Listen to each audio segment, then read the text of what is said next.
Selamat datang di Beetle Channel, semoga kita bahagia.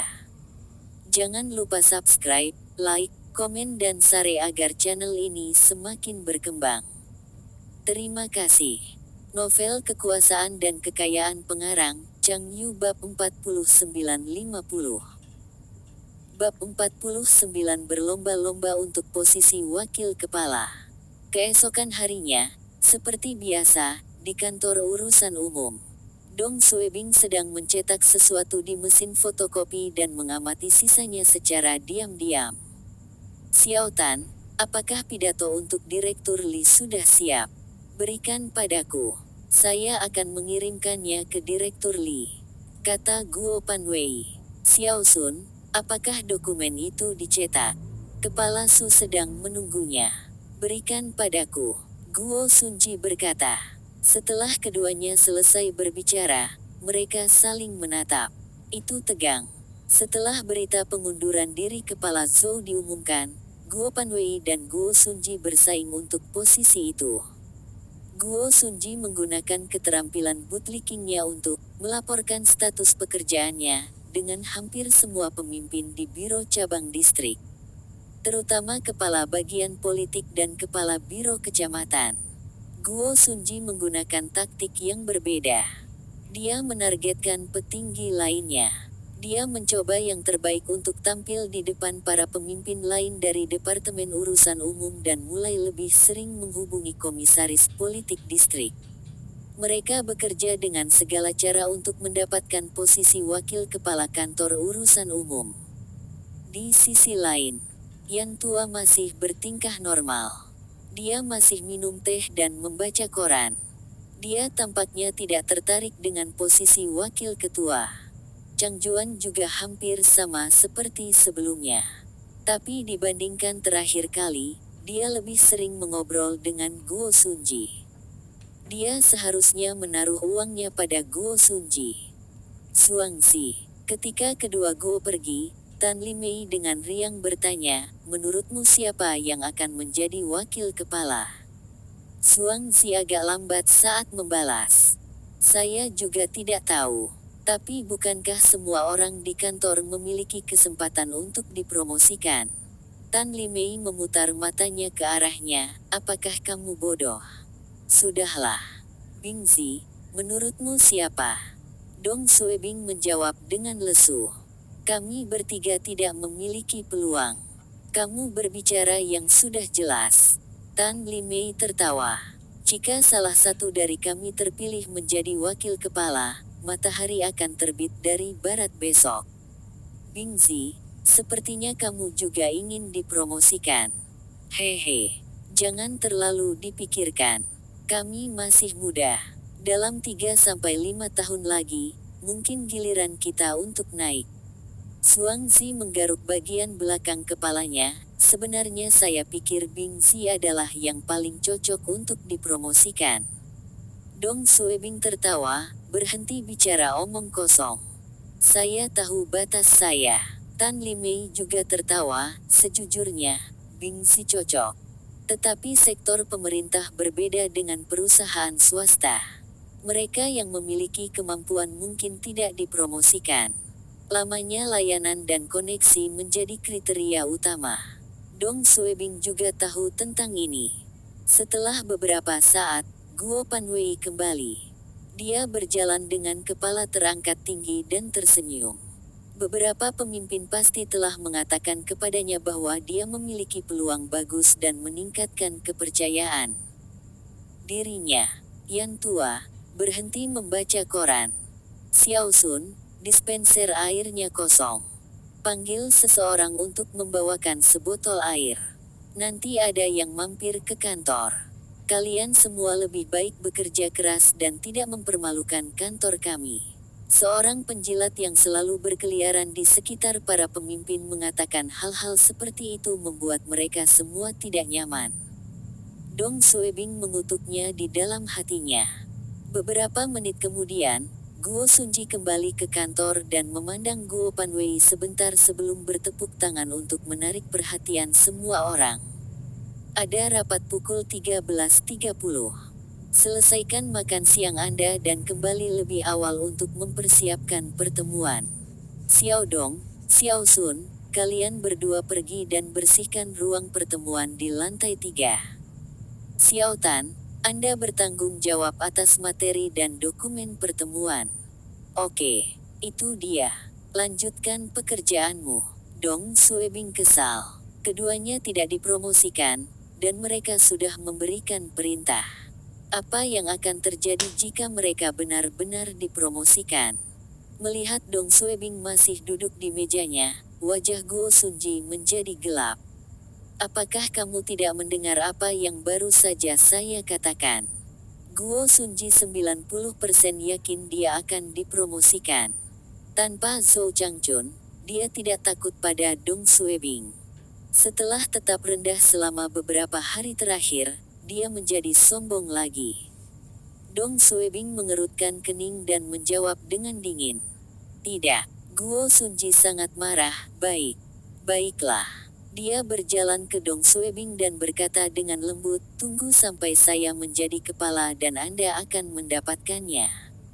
Tunggu saja. Dong Suebing menjawab, ya.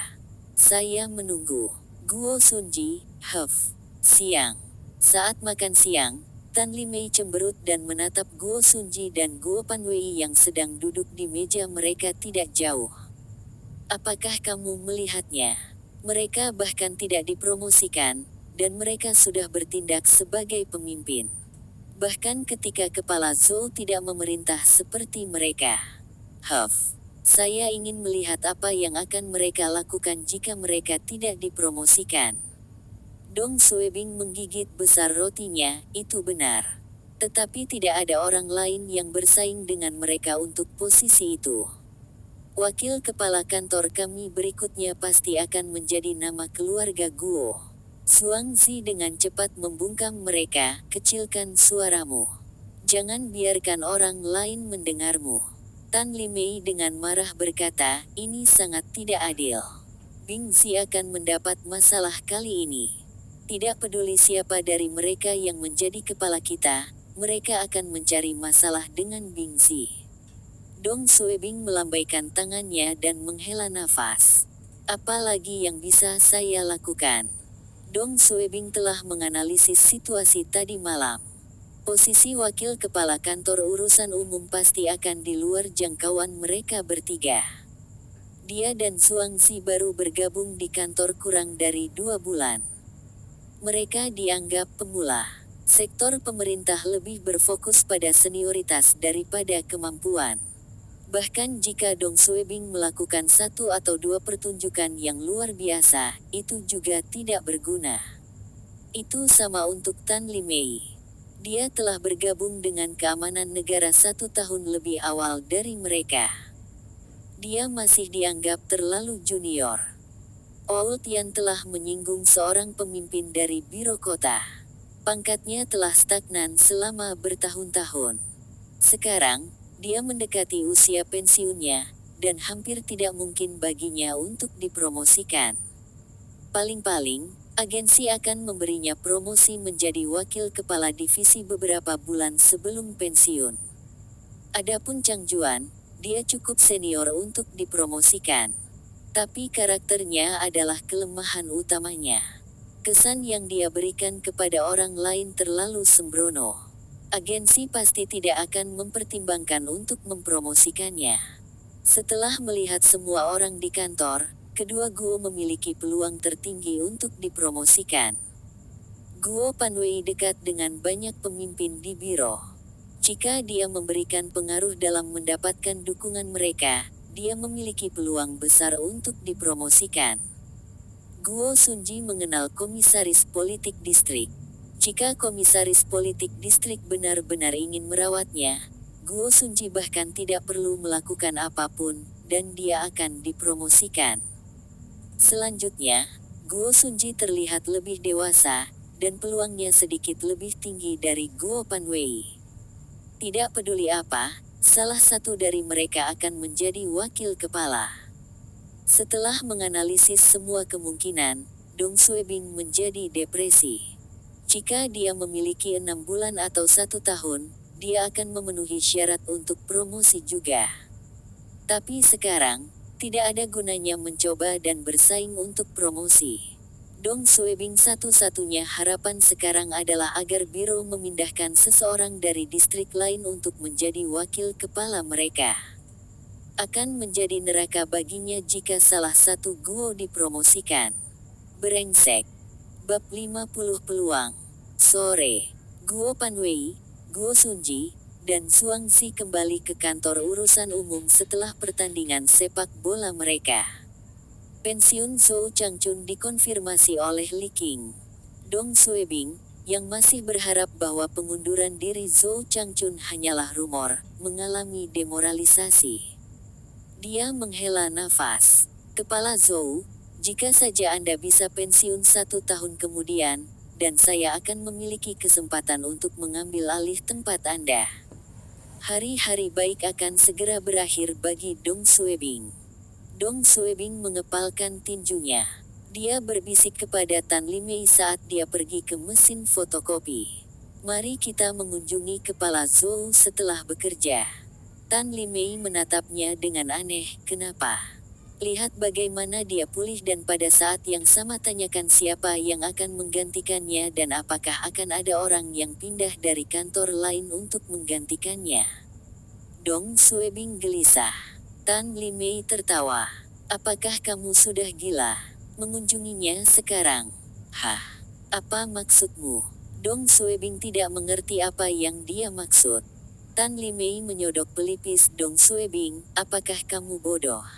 Zhou Changchun bukan lagi wakil kepala kantor urusan umum. Tidak ada artinya bagi Anda untuk membutliknya. Apakah kamu tidak tahu ini? Pensiun dininya harus diatur oleh para pemimpin biro. Seseorang di atas sana tidak senang dengannya. Dia bahkan mungkin terlibat dalam korupsi. Jika Anda mendekatinya sekarang, Anda meminta masalah.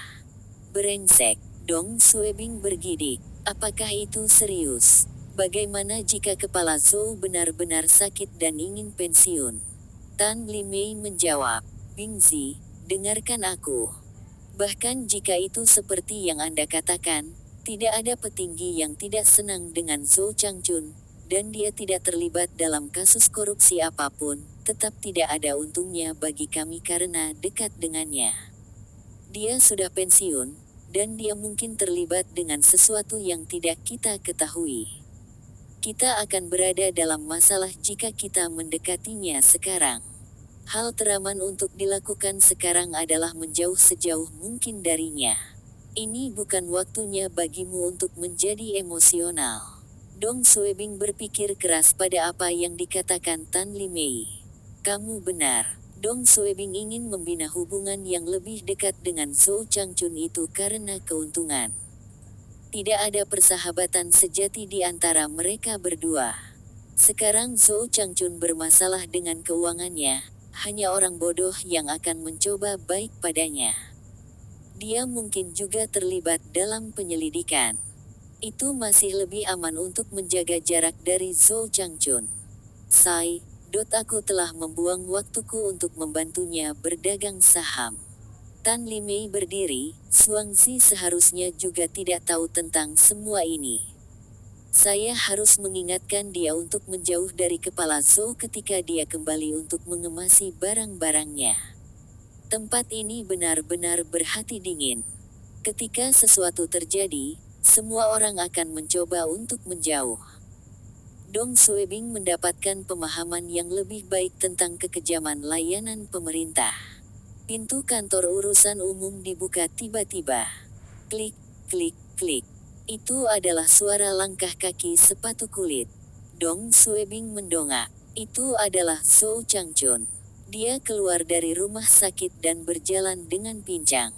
Dia telah pulih sedikit, tetapi masih mengalami kesulitan berjalan. Dia harus kembali untuk mengemasi barang-barangnya dan juga untuk melakukan serah terima. Mungkin dia kembali untuk penyelidikan terhadapnya. Kantor itu sunyi. 1 detik, 2 detik, tidak ada yang menyapa Zhou Changchun. Dong Suebing merasa itu terlalu berlebihan. Dia menyapa dengan keras, "Kepala Zhou." Suang Zi ragu-ragu sejenak dan menatap Tan Limei sebelum menyapanya, "Kepala Zhou." Kepala Zhou, Chang Juan, Guo Sunji dan yang lainnya juga menyambutnya. Tapi nada mereka sangat berbeda dari masa lalu. Mereka sepertinya menyapanya demi salam. Bahkan Guo Panwei, anjing gembala setia kepala Zhou pun seperti ini. Tidak, dia bahkan yang terburuk. Dia hanya menggerakkan mulutnya dan bahkan tidak mengeluarkan suara. Sepertinya semua orang merasa bahwa benar-benar ada perbedaan dengan keuangan Zhou Changchun dan ingin memutuskan semua hubungan dengannya. Zhou Changchun bisa merasakan sikap mereka terhadapnya. Dia berkata dengan acuh tak acuh, "Panwei, datanglah ke kantorku sebentar." Guo Panwei benar-benar tidak berperasaan. Dia segera menjawab, "Maaf, Kepala Zhou. Saya perlu mengirimkan dokumen yang mendesak." Guo Panwei telah memberi Kepala Zhou banyak hadiah selama beberapa tahun terakhir, dan dia adalah yang paling dekat dengannya di kantor. Kepala Zhou mengerutkan kening dan menatap Guo Sunji dan yang lainnya. Guo Sunji dan Chang Juan pura-pura tidak mendengar apa-apa dan melanjutkan pekerjaan mereka. Dong Suebing terkejut dengan reaksi semua orang. Jika itu sebulan yang lalu, ketika Zhou Changchun memasuki kantor, dia bahkan tidak perlu mengatakan sepatah kata pun, dan mereka semua akan berkerumun di sekitarnya. Tapi sekarang, tidak ada yang mau membantunya membawa barang-barangnya. Dong Suebing juga menunduk dan berpura-pura sibuk dengan pekerjaannya. Ini adalah sistem pemerintahan. Setelah Anda keluar dari kekuasaan, Anda bukan apa-apa. Wajah Zhou Changchun berubah. Dia menatap Dong Suebing dan mantan ajudan terpercayanya, Guo Panwei. Baiklah. Dia terlatih-tatih menuju kamarnya menggunakan dinding untuk menopang. Tidak ada yang naik untuk membantunya. Guo Panwei, Chang Juan dan yang lainnya saling memandang. Semua orang tahu apa yang ada di pikiran semua orang. Ketuk, ketuk, ketuk, ketuk. Pintu kamar dibuka. Zhou Changchun tampaknya sedang menelepon. "Halo, apakah ini Kepala Yan? Saya Zhou Changchun." Zhou Changchun sengaja berbicara dengan keras. Dong Suebing dan semua orang di luar bisa mendengar apa yang dia katakan dengan jelas. Guo Panwei dan yang lainnya mendengarkan dengan penuh perhatian. Mereka ingin tahu apakah Zhou Changchun sedang diselidiki atau tidak dan apakah mereka juga terlibat. Tetapi semua orang terkejut ketika mereka mendengar apa yang dikatakan Kepala Zhou. "Kemarin, Anda telah meminta saya untuk merekomendasikan seseorang untuk menjadi wakil ketua untuk dipertimbangkan oleh komite partai. Setelah pertimbangan serius, saya berpikir bahwa ada jeda 2 detik. Saya pikir Xiao Gao dari bagian politik adalah yang paling cocok. Dia pekerja keras dan teliti dalam pekerjaannya." "Iya, betul sekali. Iya. Saya merekomendasikan Xiao Gao untuk menggantikan saya. Yang dari kantor saya. Oh, mereka masih membutuhkan lebih banyak pengalaman." Itu benar. Semua orang di kantor tercengang. Apa yang terjadi? Mengapa Zhou Changchun merekomendasikan seseorang untuk mengambil alih posisinya? Brengsek. Kepala Biro Yan itu sangat mempercayai Zhou Changchun. Dia membutuhkan Zhou Changchun untuk merekomendasikan seseorang untuk didiskusikan oleh komite partai apakah orang itu cocok untuk promosi. Tidak ada petinggi di biro yang tidak senang dengan Zhou Changchun, dan dia tidak terlibat dalam penyelidikan apapun. Zhou Changchun benar-benar pensiun karena penyakitnya. Guo Panwei berdiri dari kursinya. Dia menyesal. Berdasarkan hubungannya dengan Zhou Changchun di masa lalu, dia memiliki peluang tertinggi untuk direkomendasikan. Bahkan Dong Suebing tidak bisa dibandingkan dengannya. Kalau saja dia pergi dan membantu Zhou Changchun sekarang, dan Zhou Changchun pasti akan merekomendasikan dia. Zhou Changchun telah memanggilnya ke kamarnya sebelumnya untuk berdiskusi dengannya tentang rekomendasi tersebut. Dia telah menyia-nyiakan kesempatan ini. Kenapa seperti ini? Guo Sunji juga menyesal. Dia pikir komite partai biro yang akan memutuskan siapa yang akan mengambil alih posisi ini. Zhou Changchun dan Li Qing bukan anggota komite dan tidak memiliki suara dalam rekomendasi. Tapi siapa tahu Chief Yan akan meminta Zhou Changchun untuk mencalonkan seseorang. Jika dia tahu ini akan terjadi, dia akan pergi untuk membantu Zhou Changchun, dan Zhou Changchun mungkin memilihnya. Dia akan memiliki peluang lebih tinggi untuk dipromosikan. Wajah Guo Panwei dan Guo Sunji menjadi hitam. Ekspresi orang lain berbeda. Ada yang menyesal, ada yang menonton pertunjukan, ada yang tidak mau diganggu. Hanya Dong Suebing yang berbeda dari yang lain.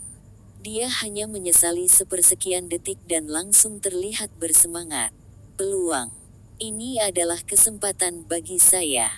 Dong Suebing menarik napas dalam-dalam, cepat dan balikkan waktunya. Kembali. Bersambung, terima kasih telah menyaksikan dan mendukung channel ini.